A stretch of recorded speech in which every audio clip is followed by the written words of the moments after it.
वालिद अल्लाह दित्ता लूने वाला ने फोक म्यूज़िक में अपना नाम बनाया, हर तरफ शोहरत उनकी फैल गई और आपने फ्यूजन में धूम मचा दी। ये बताएं कि आम तौर पर बाप और बेटा दोनों कामयाब नहीं होते, ये क्या वजह थी कि दोनों कामयाब हो गए? सबसे ख़ास वजह जो मैं समझता हूँ वो उन्हीं की दुआ थी और उस दुआ के साथ मैं कुछ भी कर सकता था। वालिद साहब से आप में क्या आया और आपने उसमें और क्या इजाफा किया फ्यूजन के ज़रिए? कल्चरल जो हमारा म्यूज़िक है ये एक मजबूत क्लासिक पे बेस्ड करता है, जो उनका अंग था और उसका ट्रीटमेंट जब चेंज हो गया नई नस्ल के लिए, जब उसका म्यूज़िक हमने बनाया तो अंग वही रहा, रेसिपी वही रही जो उनकी थी, लेकिन उसका म्यूज़िक ट्रीटमेंट चेंज होने से नई नस्ल ने भी उसको पसंद किया। आप आम तौर पर आपकी जो धुनें मशहूर हुई हैं वो एक ही धुन है, जैसे बिस्मिल्लाह करा, गड्डी तू मंगा दे, तो क्या ये ख़ास तौर पर आपको पसंद है या मकबूलियत की वजह से इसको गाते हैं? ये हमारी विरासत है, हमारे इलाके की, हमारी मट्टी की सुर है। और आपके वालिद ने भी इसमें गाया? जी, ये जो गड्डी तू मंगा दे तेल मैं पवांदियाँ, ये पुरानी एक बोली होती थी, आजा झंग चलिए मिन्नतां करनियां जे मैं तेरे कोल रवां ते मैं राजी रहनी है। ये अब्बू ने गाया और हमारे इलाकाई सतह पे ये बहुत सारे लोगों ने गाया, मैंने अपने वालिद से सुना था। तो ये अंग और ये जो फोक का ये रंग है, ये जो इसकी कंपोजिशन है, उसमें एक ख़ास किस्म की तासीर और मिठास होती है। आपने क्या इजाफा किया उसमें? मैंने उसको एक गीत इंस्ट्रूमेंट चेंज किए और उसका अंतरा बनाया, क्योंकि वो अस्थाई थी, वो सिर्फ बोलियां थी और जब उसका अंतरा बना वो गीत की शक्ल इख्तियार की उसने और फिर उसका म्यूज़िक ट्रीटमेंट बदला तो पूरी दुनिया में सराहा गया। तो आपके वालिद साहब का क्या विजन था? सारे बच्चे गुलकार बने, सबको क्या मौसीकी सिखाई या आपको कोई स्पेशल अलग से ट्रीटमेंट दी? हम जब स्कूल टाइम में थे तो हम 3 भाई हैं, तो तीनों इकट्ठे गाते थे। हमारी म्यूज़िक की तालीम भी जो है वो तीनों की शुरू हुई थी। तो फिर उसके बाद जैसे जैसे वक्त गुज़रता गया तो मेरे जो 2 बड़े भाई हैं उन्होंने म्यूज़िक में कोई इतना ख़ास इंटरेस्ट शो ना किया, तो एक दिन अब्बू ने हमें तीनों को बुलाया और कहने लगे कि कौन कौन इसे दिल से करना चाहेगा। मेरी इतने सालों की मेहनत है, मैंने अपनी ज़िंदगी का एक हिस्सा दिया है। तो पहले बड़े भाई ज़हीर अब्बास उन्होंने कहा कि जी यानी मैं इसमें इतना इंटरेस्टेड नहीं हूँ। उन्होंने वसीम अब्बास से पूछा, उन्होंने कहा जी आप भी अभी बता दें। तो उन्होंने कहा जी मुझे भी कोई इस हद का इसे प्रोफेशन बनाने का शौक़ नहीं है। तो फिर उन्होंने मुझे बुलाया, उन्होंने कहा जी तू नहीं करना तो आज ही दस दा ताकि मैं इससे दस्तबरदार हो जाऊँ कि मेरी आने वाली नस्ल जो है वो मेरे काम को लेके चलेगी। तो मैंने अब्बू को, मुझे उनके साथ एक ख़ास किस्म का इश्क था, मेरे वो वालिद भी थे, मेरे महबूब भी थे, तो मुझे लगा कि महबूब के चेहरे पे मायूसी है।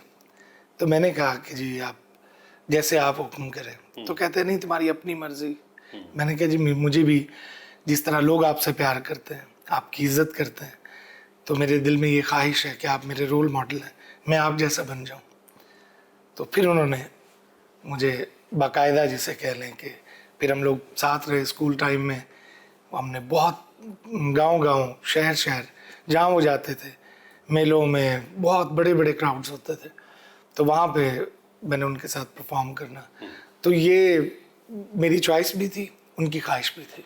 आम तौर पर जो फोक गुलकार हैं वो पीछे रह जाते हैं, छोटे शहरों में रहते हैं, उनकी ऑडियंस, उनके शायकीन भी छोटे शहरों में रहते हैं। आपके वालिद ने किस तरह से ये मैनेज कर लिया कि आप लोग पढ़े भी, आप लोग फिर शहरों में भी चले गए? जब मुझे गाने का शौक़ हुआ तो मेरी वालदा और अबू से यानी हमारी शर्त ये रखी गई कि तुमने अपना स्कूल मिस नहीं करना। तो मैं ये करता था, एक अरसा रात को शोज़ करता था अब्बू के साथ, हम लोग वहाँ से निकलते थे और ये लोग सारे सोने की तैयारी कर रहे होते थे और मैं तैयारी करके स्कूल जाता था। कहाँ पढ़े? मैं इब्तदाई जो हमारी तालीम है वो तो चनियोट में हुई, मैट्रिक यहाँ हुई, फिर फैसलाबाद में FA किया। फिर उसके बाद ग्रेजुएशन के लिए फिर मैं लाहौर गया, वो कहाँ से? पंजाब यूनिवर्सिटी। और म्यूजिक किससे सीखा? एक तो वालिद से जाहिर है कि तक फाइन ट्यूनिंग भी की, किसी और से भी सीखा? पहले उस्ताद मेरे वालिद हैं, और जिनका रंग मैं ज़्यादा गाता हूँ।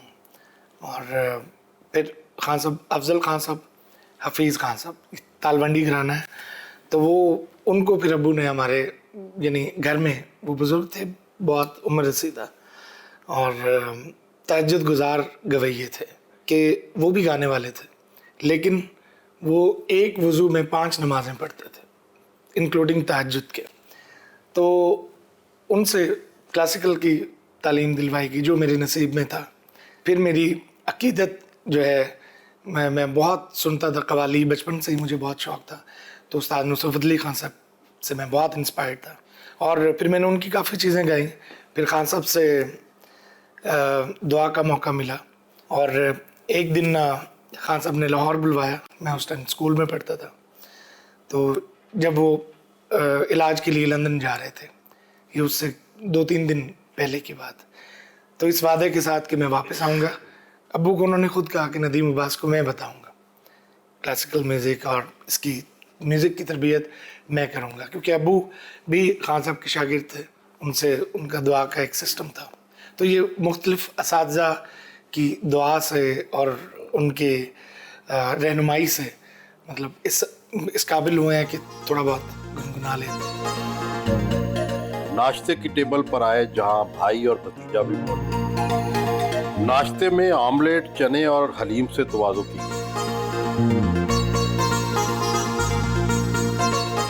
ये फरमाएं कि नदीम अब्बास बचपन में कैसा था? बहुत प्यारा, जैसे अब।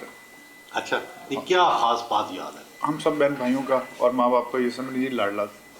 अच्छा। मैंने बड़ी मार खाई है अपने वालिदैन से। वसीम अब्बास ने बड़ी मार खाई है, लेकिन नदीम अब्बास ने एक थप्पड़ नहीं खाई। इसे आप मेरी काबिलियत समझिए। और फिर भी कोई खामी क्या है, खूबी क्या है इसकी? माँ बाप का बहुत फर्माबरदार, और बहन भाइयों के साथ इसने बहुत मोहब्बत की। आपने देखा होगा कि जब माँ बाप गुजर जाते हैं तो बच्चे पीछे क्या कुछ करते हैं, लेकिन अल्हम्दुलिल्लाह इसने सब कुछ जोड़ के रखा। हालांकि मैं बड़ा हूँ, लेकिन मुझे कहने में यार नहीं होगा कि इसने अपने वालिद की सीट संभाली हुई है। हर चीज़ इसने संभाली है। आजकल मेरे चाचू ने इतने ज़्यादा गाना गाए हैं कि मुझे भी दिल कर रहा है कि मैं भी उनके जैसा बनूं। कौन तो से गाने पसंद है? उनमें से सबसे अच्छा गाना तो वो ही गया, गड्डी तो मंगा दे। अच्छा, वो मुझे पसंद है। गड्डी तो मंगा दे, तेरे तेल मैं पवांदी हाँ, गड्डी तो मंगा दे, तेल मैं पवांदी हाँ, जेरे तेरे को रावण में राजी ना